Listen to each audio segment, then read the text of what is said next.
لله وكفى وسلام على عباده الذين اصطفى أما بعد فأعوذ بالله من الشيطان الرجيم بسم الله الرحمن الرحيم. معزز سامعین، آج 24 جولائی بروز سوموار 2023 بعد نماز فجر کا یہ درس حدیث مصطفیٰ صلی اللہ علیہ وآلہ وسلم ہماری سلسلہ وار گفتگو ہے شرح ادب المفرد. اس کی آج یہ قسط نمبر 236 ہے. تو آج کا درس انشاءاللہ حدیث نمبر 1271 سے لے کر 1275 تک جاری رہے گا. اللہ تعالیٰ سے دعا ہے اللہ تعالیٰ شرح صدر کے ساتھ حق سچ بیان کرنے کی توفیق عطا فرمائے. عمل والی باتوں پر اللہ تعالیٰ عمل پیرا ہونے کی توفیق عطا فرمائے. تقریباً آج بھی کل والا موضوع ہے جوا کھیلنا، اس کی ممانعت اور حرمت. حدیث نمبر 1271. حدثنا محمد بن یوسف وقبیصۃ قال لا حدثنا سفیان عن علقمۃ بن مرصد عن ابن بریدۃ عن ابیہ عن نبی صلی اللہ علیہ وآلہ وسلم قال. حضرت ابن بریدہ اپنے والد سے، وہ حضور پاک شاہ الاولاق صلی اللہ علیہ وآلہ وسلم سے روایت کرتے ہیں کہ سرکار دو عالم صلی اللہ علیہ وآلہ وسلم نے ارشاد فرمایا: من لعب بالنرد شیری فکأنما سبع یدہ فی لحم خنزیر ودمہ.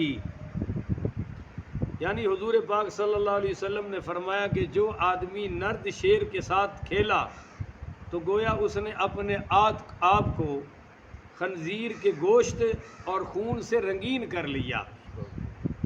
اب یہ رنگ لگانا چونکہ بعض مشرک قوموں کا مذہبی شعار تھا، اس سے تشبیہ دی گئی ہے. آگے ہے حدیث نمبر 1272.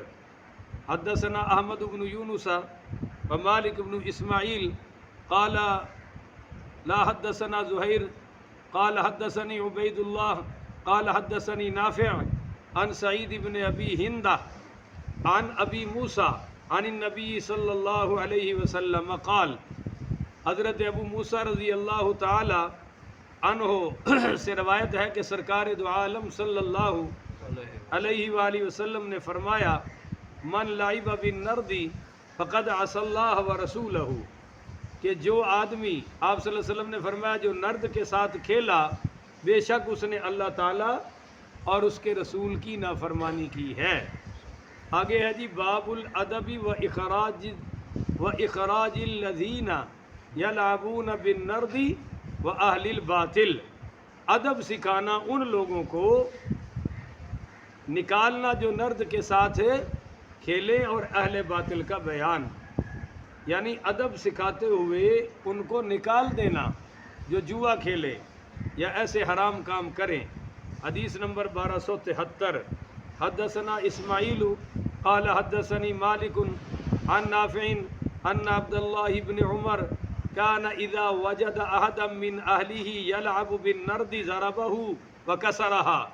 حضرت نافع رحمۃ اللہ علیہ کہتے ہیں کہ حضرت عبداللہ بن عمر رضی اللہ تعالی عنہما اپنے گھر والوں میں سے جب کسی کو نرد کے ساتھ کھیلتا دیکھتے تو اس کو مارتے اور اس نرد کو توڑ دیتے. یہ حضرت عبداللہ بن عمر کا عمل ہے رضی اللہ تعالی عنہما. آگے جی حدیث نمبر 1274. حدثنا اسماعیل قال حدثني مالک عن علقمۃ بن ابی علقمہ عن امہ عن عائشہ رضی اللہ تعالی عنہا انہ بلغہا ان اہل بیت فی دارہا کانوا سکانا فیہا عندہم نرد فارسلت الیہم لئن لم تخرجوها لأخرجنکم من داری وانکرت ذلک علیہم. حضرت عائشہ صدیقہ رضی اللہ تعالی عنہا روایت کرتی ہیں کہ ان تک یہ بات پہنچی کہ اہل بیت میں سے کوئی ان کی حویلی میں ان کے گھر میں رہ رہا تھا اور ان کے پاس نرد تھی، وہ جس سے جوا شوا کھیلتے ہیں نا، وہ نرد تھی، تو حضرت ام المومنین عائشہ رضی اللہ تعالیٰ عنہا نے اس کی طرف پیغام بھیجا کہ اگر تم نے اس نرد کو باہر نہ نکالا تو میں تمہیں اپنے گھر سے نکال دوں گی. یعنی حضرت عائشہ کے قریبی رشتہ داروں میں سے کوئی بھانجا ہوگا، بھتیجا ہوگا، اس کے بارے میں یہ خبر ملی اور فرمایا کہ میں تمہیں اپنے گھر سے نکال دوں گی اگر تم نے اس نرد کو نہ نکالا. اور ان کے متعلق یہ بات انہیں پسند نہیں تھی کہ یہ کھیلے یا کھیلنے کا سامان رکھے. آج کے درس کی آخری حدیث، حدیث نمبر 1275. حدثنا موسیٰ قال حدثنا ربیعۃ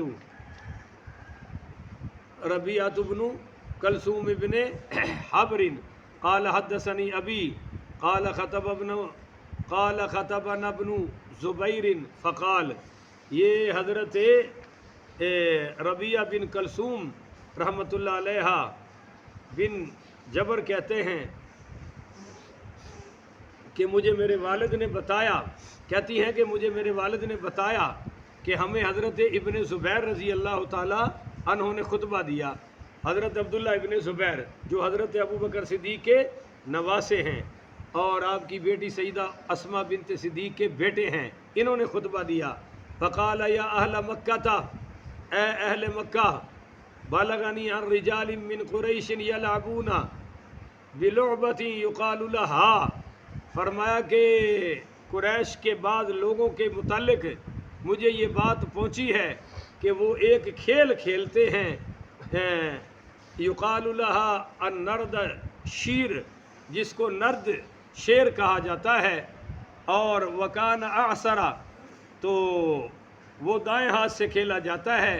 فرمایا قال اللہ تعالی، اللہ تعالیٰ کا فرمان ہے کہ انما الخمر والمیسر، کہ بے شک شراب اور جوا دونوں حرام ہیں.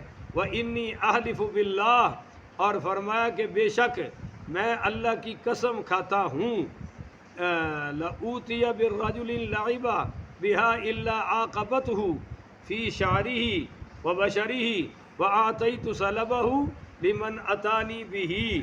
فرمایا کہ میں اللہ کی قسم کھاتا ہوں، جس آدمی نے بھی یہ کھیل کھیلا اور اس کو گرفتار کر کے میرے پاس لایا گیا تو میں اس کے بال اور اس کی کھال میں ضربے ماروں گا. یعنی انہوں سر تے بھی ماراں گا تے انہوں جسم تے بھی ماراں گا.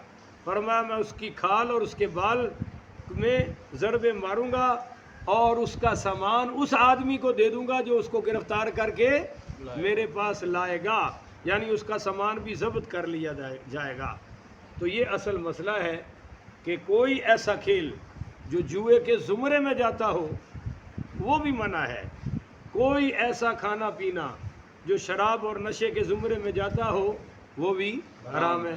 اب لوگ کہتے ہیں کہ جی زندگی بھی تو ایک جوا ہے، یعنی شیطان بھی ان کو جواب دیتا ہے نا کہ زندگی بھی تو ایک جوا ہے. تو اب ہم ان سے پوچھتے ہیں کہ تمہیں کس شیطان نے کہا کہ زندگی جوا ہے؟ زندگی کا مقصد تو قرآن نے واضح کر دیا. تم جو زندگی کو جوا کہہ رہے ہو تو قرآن کی مخالفت میں کہہ رہے ہو نا. ہم تو تمہیں اسلامی پوائنٹ آف ویو سے منع کر رہے ہیں، تو تم آگے جو شیطانیاں جھاڑ رہے ہو اس پر کوئی آیت پڑھو، کوئی حدیث پڑھو، مگر وہ قرآن حدیث پڑھ سکتے نہیں. اب ایک جگہ میں بیٹھا ہوا تو کوئی خواتین آ گئی تو وہ کہہ رہا ہے جی مولوی صاحب آپ کھڑے ہو جائیں کیونکہ میں گاڑی میں جا رہا تھا، وہاں لکھا ہوا تھا لیڈی از فرسٹ، لیڈی از فرسٹ، عورت پہلے. تو میں نے کہا یہ کون سی حدیث ہے لیڈی از فرسٹ؟ اور کہاں ہوتی ہے لیڈی از فرسٹ؟ جماعت میں بندہ آگے ہوتا ہے یا بی بی آگے ہوتی ہے؟ بھائی بولو تھوڑا سا، ماشاءاللہ سارے بندے ہی بیٹھے ہو. اذان میں کون آگے ہوگا؟ تکبیر میں بھی بندہ ہی آگے ہوگا، اذان میں بھی بندہ ہی آگے ہوگا، اور جہاد کے میدان میں بھی بندہ ہی آگے ہوگا. پتہ نہیں ہے کس معنی میں لکھ دیا اور کہاں لکھ دیا لیڈیز فرسٹ. تو بہرحال قرآن و حدیث سن کر اس کے مقابلے میں شیطانی جملے نکالنا کہ کسی بے دین عورت سے کہہ دو پردہ کرو، کہتی ہے پردہ تو دل میں ہونا چاہیے. اللہ خیر صلاح چل. تو تو میں نے خاتون سے کہا، میں نے کہا یہ باقی کپڑے کیوں پہننے کا تکلف فرمایا ہے؟ یہ بھی دل میں ہی پہن لینے تھے، سر پہ جو دوپٹہ لے رکھا ہے نا یہ بھی دل میں ہی لے لیتے، سارا کام تو کر لیا، اور جہاں شریعت کی بات آئی وہاں شیطان نے پٹی پڑھا دی، پردہ تو دل میں ہونا چاہیے۔ اور جب کسی سے کہہ دو کہ بھائی داڑھی رکھ لو، وہ کہتا ہے علامہ اقبال دی کوئی نہیں سی، اور بابا قائد اعظم دی کہتے ہیں اندر رکھی سی، تو میں کہا علامہ اقبال دی اندر جگہ ختم ہو گئی سی، اس نے جو مونچھیں باہر رکھی ہوئی تھی تو داڑھی بھی اندر ہی رکھی تھی نا، تو مونچھیں بھی اندر رکھ لیتے، کیونکہ بڑے ابا جی نے تو داڑھی بھی اندر رکھی تھی، مونچھیں بھی، تو لگتا ہے کہ علامہ صاحب کی اندر جگہ کم پڑ گئی تھی۔ مگر ہم اس معاملے میں نہ مسٹر جناح کی مانیں گے نہ علامہ اقبال کی مانیں گے، ہم صرف آمنہ کے لال کی مانیں گے۔ اس معاملے میں ان کی دلیلیں چل سکتی، اگر علامہ اقبال صاحب مونچھیں نہ رکھتے تو پھر کیا کرتے؟ بہرحال پھر کہتے ہیں جی اندر ٹھیک ہونا چاہیے، تو پھل لیتے وقت دیکھو نا اندر ٹھیک ہونا چاہیے، نہیں سیب کا چھلکا خراب ہے تو کوئی لینے کو تیار ہے؟ کہتے ہیں جی جڑا اتو خراب ہے وچوں بھی، پر دین کے معاملے میں شیطان نے چکر دے دیا جی اندر ٹھیک ہونا چاہیے تھا، اتنے دی خیر صلی اللہ، اور قرآن کہہ رہا ہے وَذَرُوا ظَاهِرَ الْإِثْمِ وَبَاطِنَهُ، ظاہر کے گناہ بھی چھوڑ دو اور اندر کے گناہ بھی۔ تو اس لیے بھائیو، جس چیز کو شریعت جوا کہے، جس چیز کو شریعت حرام کہے، اس کے مقابلے میں عقلی ڈھکوسلے چل سکتے، وہاں تو شریعت ہی چلے گی، عقل وقل نہیں چلے گی، دل نہیں چلے گا۔ اب ماشاءاللہ شریعت اسلام مکمل ہو چکا ہے، اور کسی کو کوئی بات کہو نماز پڑھ لو، بس جی انشاءاللہ جدو اللہ کا حکم ہویا پڑھ لیں گے۔ اب بندہ پوچھے کہ شیطان کے ساتھی قرآن تو بھرا پڑا ہے نماز سے، اب تجھے کون سا اللہ کا حکم چاہیے؟ او جی جدو اللہ کا حکم ہوئے گا پڑھ لیں گے، کمال ہے، تو قرآن کدھر جائے گا؟ یہ اذان جو ہو رہی ہے حی علی الصلاۃ، یہ اللہ کا حکم نہیں ہے، اللہ کے رسول کا بھی حکم ہے، مگر وہ کہتا ہے جدو حکم ہوئے گا پڑھ لیں گے، تو پتہ نہیں اب وہ کس کے حکم کے انتظار میں ہے بھائی۔ اللہ تعالیٰ ہمیں دین کے معاملے میں عقل سے اور دل سے پرہیز کر کے اللہ رسول کے احکامات پر عمل کرنے کی توفیق عطا فرمائے۔ آخر ودعوانا الحمدللہ رب العالمین۔